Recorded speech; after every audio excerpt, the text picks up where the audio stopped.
Hello students, last व्हिडिओमध्ये आपण vertical income स्टेटमेंटच्या सेल्स टू ग्रॉस प्रॉफिट ह्या स्टेप पाहिलेल्या आहेत. आजच्या व्हिडिओमध्ये आपण ग्रॉस प्रॉफिटच्या नंतर कोणत्या स्टेप येणार त्या पाहणार आहोत. ओके, मग आपण स्टार्ट करूया. लास्ट व्हिडिओमध्ये आपण बघितलेलं आहे की आपण जो प्रॉब्लेम सॉल्व करायला घेतला आहे त्याचं ग्रॉस प्रॉफिट 4,70,000 आलेलं आहे.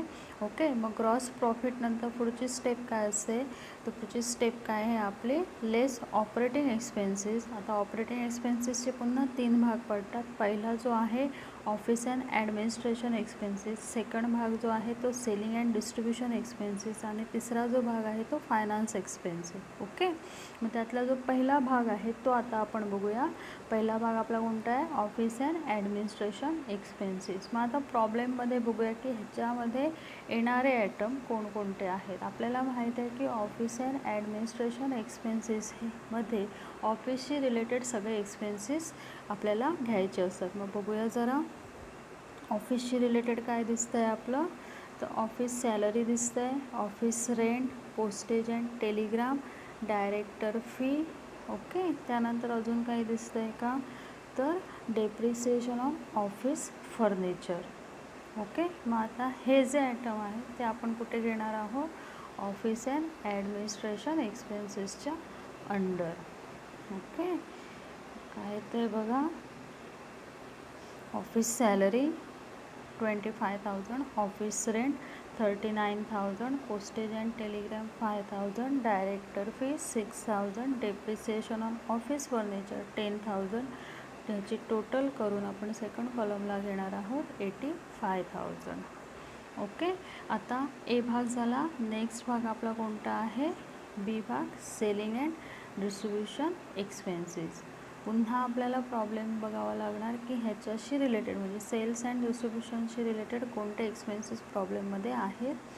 कोणकोणते आहेत बघा, सेल्सशी related salesman salary, advertising, delivery expenses आहे. अजून कोणतं आहे तर depreciation on delivery van. Okay, मग आता हे जे 4 आयटम आहेत ते आपण कुठे घेणार आहोत, सेलिंग अँड डिस्ट्रीब्युशन एक्सपेन्सेसच्या under. Salesman salary, advertising, delivery expenses आणि डेप्रिसिएशन ऑन डिलिव्हरी व्हॅन. त्याची टोटल करणार अमाऊंट किती येते, 70,000. ओके, आता नेक्स्ट सी भाग. सी भाग फायनान्स एक्सपेन्सेस आहे.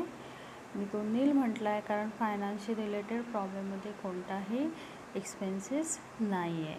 ओके, आता ए, बी आणि सी झाले. मग पुढची स्टेप काय येणार आहे आपले, टोटल ऑपरेटिंग एक्सपेन्सेस म्हणजे ए प्लस बी प्लस सी, जे ऑपरेटिंग एक्सपेन्सेसचे 3 भाग आहेत त्या तिघांची टोटल करणार.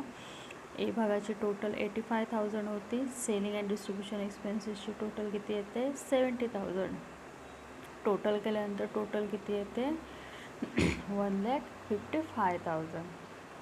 ओके, मग आता टोटल ऑपरेटिंग एक्सपेन्सेस मिळाला की त्याची पुढची स्टेप कोणती असते, तर नेक्स्ट स्टेप काय असणार आहे, तर जो आपला ग्रॉस प्रॉफिट आहे 4,70,000 त्यातून 1,55,000 टोटल ऑपरेटिंग एक्सपेन्सेस आपण मायनस करणार. म्हणजे आपल्याला काय मिळणार आहे, earning before interest and tax. Okay, मग आता earning before interest and tax मिळालं की त्याची नेक्स्ट स्टेप जी आहे ती कोणती आहे, लेस इंटरेस्ट. ओके, मग आता लेस इंटरेस्ट ऑन डिबेंचर मी 20,000 घेतलेत. हे कोणते घेतलेले आहेत, तर प्रॉब्लेममध्ये आपल्याला ते जे दिलेले आहेत बघा, प्रॉब्लेमकडे जाते मी. प्रॉब्लेममध्ये आहेत बघा, टू इंटरेस्ट ऑन डिबेंचर 20,000. इथे क्लिअर केलं नव्हतं शॉर्ट टर्मवरचं आहे की लाँग टर्मवरचं आहे, किती दिवसामध्ये म्हणजे किती इयरमध्ये ते पे करायचं आहे, म्हणून ते मी सेपरेटली दाखवलं आहे as a less interest on long term बॉरोइंगच्या अंडर. ओके, मग आता हे इंटरेस्ट लेस केल्यानंतर आपल्याला काय मिळणार आहे, तर अर्निंग बिफोर इंटरेस्ट अँड टॅक्समधून आपण इंटरेस्ट ऑन डिबेंचर लेस करणार. म्हणजे आपल्याला काय मिळणार आहे, नेट ऑपरेटिंग प्रॉफिट, जी किती अमाऊंट येते, 2,95,000. तर नेट ऑपरेटिंग प्रॉफिट नंतर पुढची स्टेप काय असते, तर ॲड नॉन ऑपरेटिंग इन्कम. तर नॉन ऑपरेटिंग इन्कमचे आयटम हे आपल्याला कुठे मिळतात, तर प्रॉफिट अँड लॉस अकाउंटच्या क्रेडिट साईडला. आपल्याला जो प्रॉब्लेम दिलेला आहे त्याच्या क्रेडिट साईडला क्लोजिंग स्टॉक आणि सेल्स हे 2 आयटम सोडून जर कुठला खर्च असेल, इन्कम असेल किंवा कुठला आयटम असेल तर तो नॉन ऑपरेटिंग इन्कम म्हणून घ्यायचा असतो. मग काय आहे बघा, आपल्याला जे trading and profit and loss account दिलं होतं त्याच्या क्रेडिट साईडला कोणते आयटम होते बघा, सेल्स जो ऑलरेडी आपण घेतलेला आहे, क्लोजिंग स्टॉक. ओके, मग आता उरतात कोणते, तर डिव्हिडंड ऑन इन्व्हेस्टमेंट आणि profit on sale of furniture. दोन्ही इन्कमचे भाग आहेत आणि हे दोन्ही आयटम आपण काय म्हणून ट्रीट करणार, नॉन ऑपरेटिंग इन्कम. ओके, मग ते कुठे घेणार आहोत आपण, ॲज अ नॉन ऑपरेटिंग इन्कमच्या अंडर.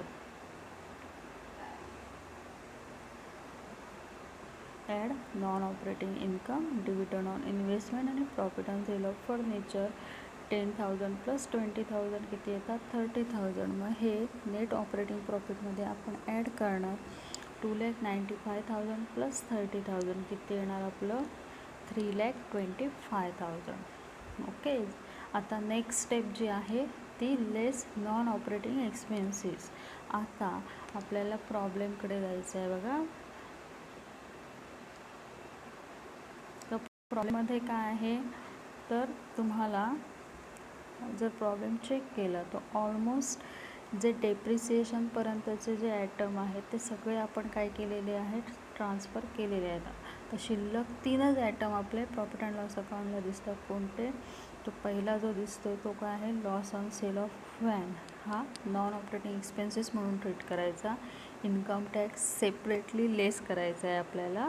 आणि लास्ट आपल्याला काय मिळणार आहे, नेट प्रॉफिट. हे आपलं फायनल आन्सर असणार आहे. ओके, आता आपल्याला नॉन ऑपरेटिंग एक्सपेन्सेस किती मिळत आहेत, तर 5,000. ते लॉस ऑन किंवा नॉन ऑपरेटिंग एक्सपेन्सेसच्या अंडर आपण घेणार आहोत loss on sale of van 5,000. 3,25,000 मधून 5,000 मायनस करणार म्हणजे आपल्याला नेक्स्ट स्टेप मिळणार. त्याला काय म्हणणार, नेट प्रॉफिट बिफोर टॅक्स, जे किती येते 3,20,000.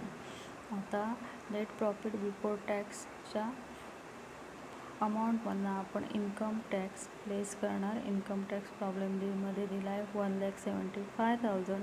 3,20,000मधून 1,75,000 मायनस करणार म्हणजे आपल्याला काय मिळणार आहे, नेट प्रॉफिट आफ्टर टॅक्स. जी अमाऊंट किती आहे, 1,45,000.